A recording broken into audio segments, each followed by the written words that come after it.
Gur, traduction française. Bienvenue dans notre voyage au cœur de l'Afrique, dans un pays au paysage à couper le souffle, pourtant marqué par des décennies de conflits. Avant de plonger dans la situation actuelle, prenons du recul et comprenons le contexte historique de la République démocratique du Congo, une nation riche en histoire, en culture et en ressources naturelles. GAP 2S. Tout d'abord, situons ce vaste pays sur la carte. GAP 2S. Le Congo a une histoire tumultueuse qui remonte à l'époque coloniale, sous la domination belge. Cette période a été marquée par l'exploitation et la brutalité, laissant un héritage de souffrance et de division. Après son indépendance en 1960, le pays a connu l'instabilité politique et les conflits qui persistent jusqu'à aujourd'hui. GAP 2S. La première et la deuxième guerre du Congo, souvent appelées les guerres mondiales de l'Afrique, ont impliqué plusieurs pays voisins et ont causé des millions de morts, de déplacements et des souffrances inimaginables. Ces guerres ont laissé de profondes cicatrices sur la nation et son peuple, façonnant le paysage sociopolitique que nous voyons aujourd'hui. GAP 2S. Il est essentiel de comprendre ce contexte historique pour appréhender les couches complexes du conflit en cours. Cela prépare le terrain pour les dures réalités et l'esprit de résilience du peuple congolais, que nous explorerons dans les scènes suivantes. Maintenant, plongeons plus profondément au cœur de cette crise et des espoirs inébranlables qui continuent de briller au milieu des ténèbres. Remarque.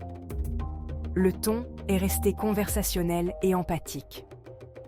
Les expressions idiomatiques ont été adaptées en équivalent français. Prendre du recul pour « to take a step back ».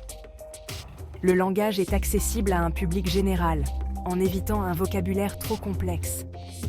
Les pauses et les espaces ont été conservés.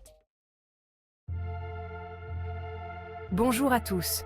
Aujourd'hui, nous vous emmenons au cœur de l'Afrique, dans un pays au paysage magnifique, mais aux terres meurtries par des décennies de conflits. La République démocratique du Congo, ce géant d'Afrique, est en proie à des conflits qui durent depuis des décennies. Des guerres qui ont laissé des cicatrices profondes sur la nation et ses habitants. Comment expliquer cette tragédie qui semble sans fin? Pourquoi tant de souffrance et de destruction? Quelles sont les racines de cette guerre qui déchire le Congo? Les tensions ethniques, les luttes pour les ressources naturelles et les rivalités politiques sont autant de facteurs qui alimentent ce conflit. On ira à la rencontre de ces populations brisées par la violence, mais aussi de celles qui se battent avec courage et résilience pour reconstruire leur vie. Des hommes et des femmes qui refusent de se laisser abattre par l'adversité. Des villages dévastés, des familles déchirées, des enfants enrôlés de force dans les milices. La guerre n'épargne personne, et les plus vulnérables en paient souvent le prix le plus lourd. Pourtant, au cœur de ce chaos, l'espoir persiste. Des initiatives de paix voient le jour. Des communautés se mobilisent pour reconstruire et se soutenir mutuellement. Partons à la découverte de ces histoires de souffrance et de résilience. Des récits poignants qui montrent la force de l'esprit humain face à l'adversité. Ensemble, explorons les espoirs tenaces qui continuent de briller dans les ténèbres. Imaginez un pays vaste comme l'Europe de l'Ouest, traversé par un fleuve majestueux, le Congo. Un pays à la biodiversité exceptionnelle, au sous-sol regorgeant de minerais précieux. Ce pays, c'est la République démocratique du Congo, un géant au potentiel immense. Malgré ses richesses, le Congo est l'un des pays les plus pauvres au monde. L'histoire coloniale du pays, marquée par l'exploitation brutale des ressources et des populations, a laissé des cicatrices profondes. Des régimes autoritaires se sont succédés, minés par la corruption et l'instabilité politique, attisant les tensions ethniques et les conflits. Le sous-sol congolais regorge de trésors. Or, diamants, coltan, cobalt. Des matières premières indispensables à l'industrie mondiale, notamment pour la fabrication de nos appareils électroniques. Cette abondance est devenue un fléau pour le Congo. La convoitise de ces ressources a attiré les pays voisins et les multinationales, nourrissant les conflits et la corruption. Des groupes armés, souvent soutenus par des puissances étrangères, se disputent le contrôle des mines. La population civile, prise au piège de ces luttes, en paie le prix fort. Depuis les années 1990, la République démocratique du Congo est le théâtre de guerres successives, impliquant de nombreux groupes armés et pays voisins. Ces conflits ont fait des millions de morts, principalement des civils. La première guerre du Congo, de 1996 à 1997, voit la chute du dictateur Mobutu et l'arrivée au pouvoir de Laurent-Désiré Kabila. La deuxième guerre du Congo, de 1998 à 2003, encore plus meurtrière, oppose le gouvernement de Kabila à des groupes soutenus par le Rwanda et l'Ouganda. Vivre avec la guerre comme seul horizon, le quotidien des Congolais.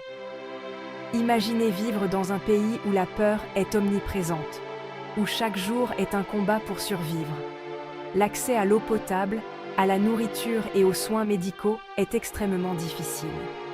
Les infrastructures, déjà insuffisantes avant la guerre, ont été détruites par les combats. Les écoles sont fermées, privant des millions d'enfants d'éducation. Les femmes sont particulièrement vulnérables, victimes de violences sexuelles utilisées comme armes de guerre. Le pays compte des millions de déplacés internes, vivant dans des camps surpeuplés et insalubres. Des villages réduits en cendres, témoignages poignants. Pour comprendre l'horreur de la guerre au Congo, il faut écouter la voix des victimes. Dans le village de Kipupu, des miliciens ont massacré des dizaines de civils, incendiant maisons et récoltes. Les survivants, traumatisés, ont tout perdu. Ils sont arrivés en pleine nuit, armés de machettes et de fusils, raconte une femme, les larmes aux yeux. Ils ont tué mon mari et mes enfants devant moi. Je ne sais pas comment j'ai pu survivre. Ces récits, malheureusement, sont monnaie courante au Congo. L'espoir renaît. Une femme congolaise, un destin brisé, une volonté de faire. Dans les moments les plus sombres, c'est souvent la force intérieure qui nous guide vers la lumière. Au milieu de ce chaos, des histoires de courage et de résilience nous rappellent que l'espoir existe encore. Chaque jour, des individus se lèvent pour aider les autres, pour offrir un sourire, un geste de réconfort. C'est le cas de Fatuma, une jeune femme rencontrée dans un camp de déplacés à Goma. Son histoire est celle d'une lutte incessante pour la survie et la dignité. Fatuma a tout perdu, son mari, ses enfants, sa maison. Les souvenirs de sa vie passée sont tout ce qui lui reste, des fragments d'un bonheur révolu. Victime de violences atroces, elle a fui son village pour échapper à la mort. Chaque pas qu'elle a fait était un pas vers l'inconnu, mais aussi un pas vers la survie. Je veux que ces enfants aient la chance de vivre une vie différente de la mienne, confie-t-elle. Ils méritent un avenir où la peur n'est pas omniprésente, où ils peuvent rêver et réaliser leurs ambitions.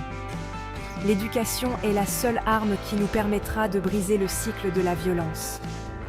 C'est par l'apprentissage et la connaissance que nous pouvons espérer un avenir meilleur. Avec l'aide d'une ONG, elle a appris à lire et à écrire. Cette nouvelle compétence lui a donné non seulement des outils pratiques, mais aussi une nouvelle perspective sur la vie. Aujourd'hui, elle enseigne aux enfants du camp.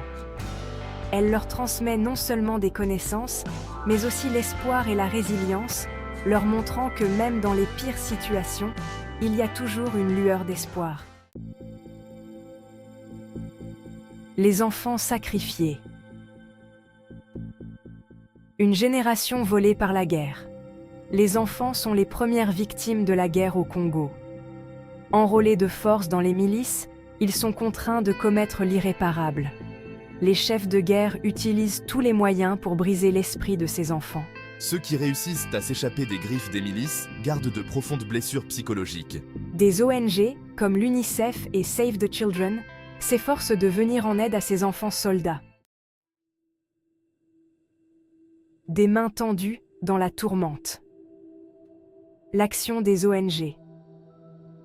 Des organisations humanitaires, locales et internationales, travaillent sans relâche pour apporter une aide vitale aux populations congolaises. Médecins sans frontières offre des soins médicaux aux victimes de violences sexuelles et aux blessés de guerre.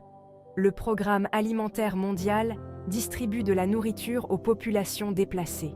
Des ONG locales, comme la Fondation Panzi du Dr Denis Mukwege, se battent pour la justice et la réparation des victimes de violences sexuelles. L'action de ces organisations est essentielle pour soulager les souffrances des populations.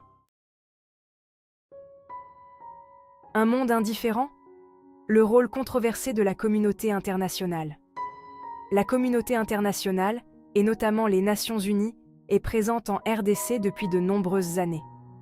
Mais son action, souvent critiquée, est loin d'avoir permis de ramener la paix et la stabilité. La mission de l'Organisation des Nations Unies pour la stabilisation en République démocratique du Congo est accusée d'inefficacité face aux exactions des groupes armés.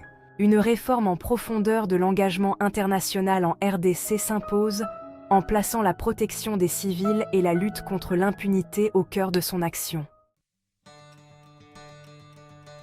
Un appel à l'action. Ensemble pour la paix au Congo. Nous devons nous unir pour faire entendre nos voix et montrer notre solidarité avec le peuple congolais. La tragédie congolaise ne doit pas nous laisser insensibles.